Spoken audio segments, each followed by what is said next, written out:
حضور مجھے نہ کھائیے گا، میرے اندر زہر موجود ہے۔ حضرت بشر بن معروف لقمہ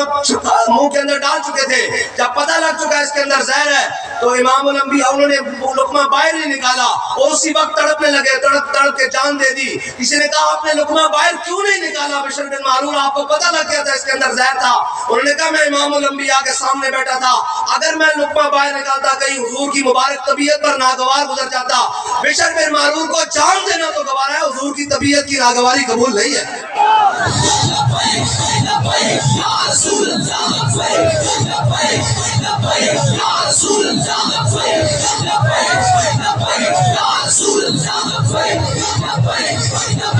بھائی ہم غلام ہیں، صدیوں بعد غلام ہیں، اور تیرے غلاموں کا نقش قدم ہے راہ خدا، وہ کیا بہک سکے جو یہ سراغ لے کے چلے۔ ہم صدیوں بعد غلام ہیں، لیکن یہ تو ممکن نہیں ہے نا کہ ہم حضور کا در چھوڑ کر کوئی اور بات کریں۔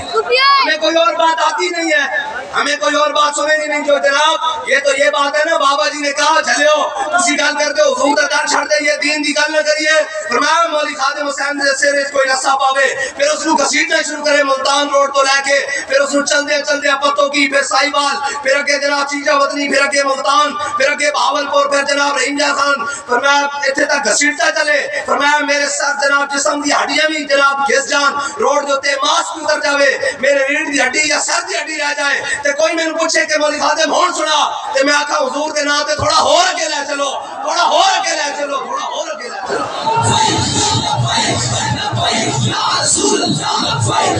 آج بات تو حضور کی ہے، حضور کی محبت کی ہے۔ ما جعل اللہ لرجل من قلبین فی جوفی، اللہ نے سینے دو دل نہیں بنائے، دل ایک ہی بنایا، وہ اپنے حبیب کی محبت واسطے بنایا۔ ہاں جس میں یہ نہ ہو وہ جگہ خود کو خر کی ہے، جس میں حضور کی محبت نہیں، وہ کیا، وہ تو ویران کی ہے، وہ تو جناب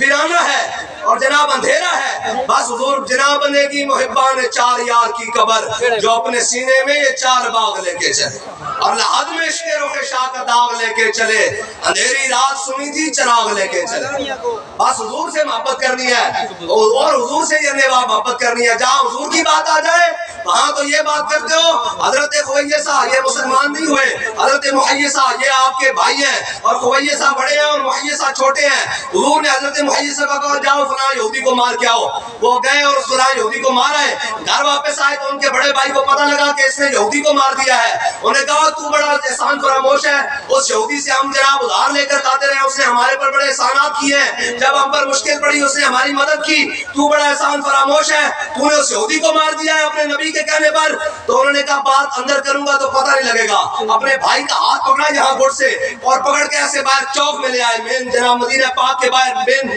جناب کسی جناب شاہراہ پر لے آئے، اور آ کر کہا چوک میں، انہوں نے کہا یہ کہا کیا، کہا میرے حبیب کے غلاموں یہ میرا ماں جایا۔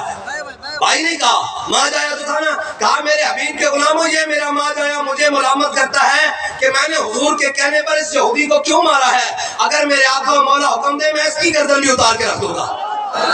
جب حضور کی بات آ گئی پھر دائیں بائیں کی کون سی بات، پھر حضور کی بات آ گئی۔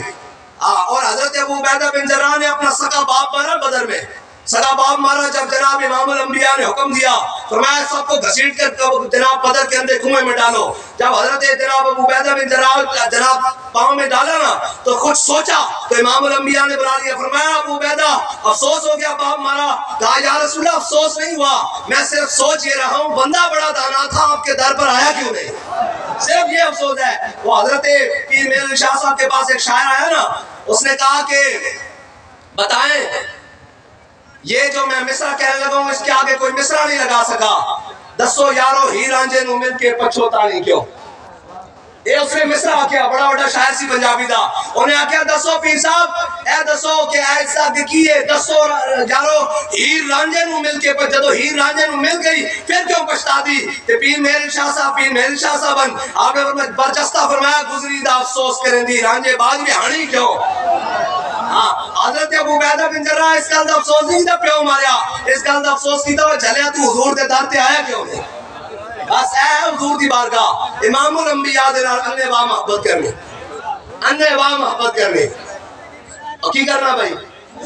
جدو حضور دی گل آ جائے پھر دائیں بائیں نہیں کرنی، پھر چاچا ماما نہیں دیکھنا، پھر جناب دائیں بائیں نہیں دیکھنا، پھر ان کے آگے وہ حمزہ کی جاں بازیاں، حضرت امیر حمزہ عہد والے دن تو ہاتھ تلوار پکڑی ہوئی اور سامنے آ گیا ایک خطرہ کرنے والی دا پتر یا اپنے مقطعات البذور فرمایا خطرہ کرنے والی دا پتر تم ہی حضور دے مقابلے جائے بیٹھا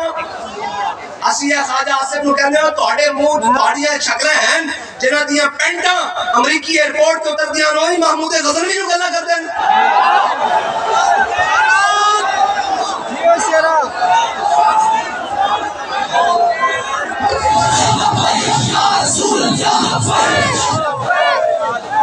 بھائی او بھی گلاں کر دین محمود غزنوی نو محمود غزنوی دے بارے پوچھنا تے علامہ اقبال کو پوچھ کیا نہ کیا نہیں اور کوئی غزنوی کارگاہ حیات میں بیٹھے ہیں کب سے منتظر آل حرم کے سومنات بات کرنا نہ وہ عشق میں رہی گرمیاں نہ وہ حسن میں رہی شوقیاں نہ وہ تڑپ ہے نگاہ غزنوی میں نہ وہ غم ہے زلف ایاز میں اور پھر جناب ایک گلاں کر کے پھر اپنی ویڈیو وائرل کر دیں کہ اسی نمازہ پڑھ رہے ہیں میں کہا اقبال اگے بھی کہہ گیا جو میں کو بھی سر بسجدہ ہوا تو زمین سے آنے لگی صدا تیرا دل تو ہے صنم آشنا تجھے کیا ملے گا نماز میں ایک نانا خبردار کوئی ادھر گل کرے گا تو چھڑ محمود غزنوی نو تو گل کرنی ساڑھے نال آ کے آج گل کر وہ محمود غزنوی دی گلاں کردا جنہاں نے کشمیر ہتھی دے دیتا او محمود غزنوی دی گلاں کر دین جڑے آدھا گھنٹے دھوپاں تے کھڑے ہو کے جناب کشمیر دا سودا کر کے آ گئے وزیر دفاع ہوندیاں او محمود غزنوی نو گلاں کر کے جڑے 16 حملے کرن تو بعد 17ویں واری پھر آوے تے خواجہ ابو الحسن خرقانی دی بارگاہ جاوے کہے حضور ساڈا کام ہے میدان لانا تہاڈا کام ہے ہاتھ چکنا ہاتھ چکو اللہ مینوں فتح دے سومنات دے مندر تے تے آپ نے اپنا کرتا دیتا تے تاریخ لکھ دی کہ محمود غزنوی جدوں سومنات دے مندر دے سامنے آیا نا کہ انہیں حضرت خواجہ ابو الحسن خرقانی دا کرتا وہ اپنے گھوڑے دی گردن نہ بنیا ہویا سی تے جدوں پہلا حملہ کیتا نا تے کہن لگا ان چک کے منہ کہنا یا اللہ ہن تے تیرے بندے دا واسطہ دینا مینوں فتح دے دے تے جے تہاڈا بھی دل کرے کشمیر فتح کرن واسطے تے اسی کرتا امیر المجاہدین دا رکھیا ہویا لیکن اس واسطے محمود غزنوی لبیک یا رسول اللہ لبیک لبیک یا رسول اللہ لبیک لبیک کرتے تو بڑے موجود ہیں اسی ہے جناب خواجگان کو چلے جاؤں گے کرتے تو بڑے موجود ہیں اسی خواجگان کو چلے جاؤں گے ہاتھ جوڑ کے خواجہ شاہ سلیمان کو اسی کا کرتا مانگا ہوا ہے لگو تو صحیح ہے کہ لبیک لبیک